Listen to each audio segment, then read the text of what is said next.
Dwi am dynnu'ch sylw at y fenter ffrindiau yn erbyn sgamiau. Menter gan Safon a Masnach Cenedlaethol ydy hi ac mae hangen hi achos mae ffigurau'n dangos bod yna gynnydd o 60% wedi bod yn y math yma o dwyll dros y 5 mlynedd ddiwetha.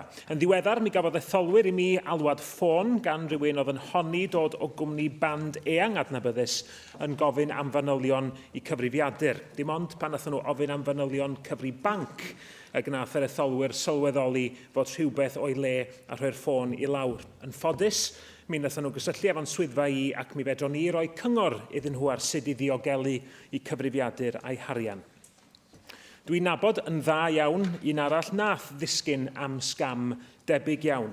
Oedd mi oedd yna golled ariannol, ond yn fwy na hynny mi welis i'r embaras oedd y person yma yn ei deimlo.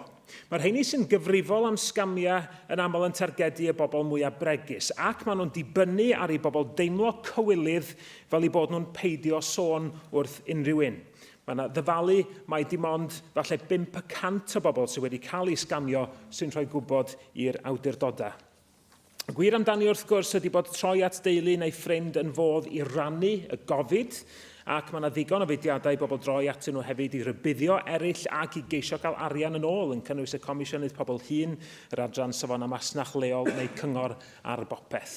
Mi faswn ni'n annog pawb yma i fynd ar wefan ffrindiau yn erbyn sgamiau, friendsagainstscams.org.uk, ac i ymrwymo i godi ymwybyddiaeth o sgamio mwyn ceisio amddiffyn pobl ddiniwed rhag y troseddwyr creulon yma.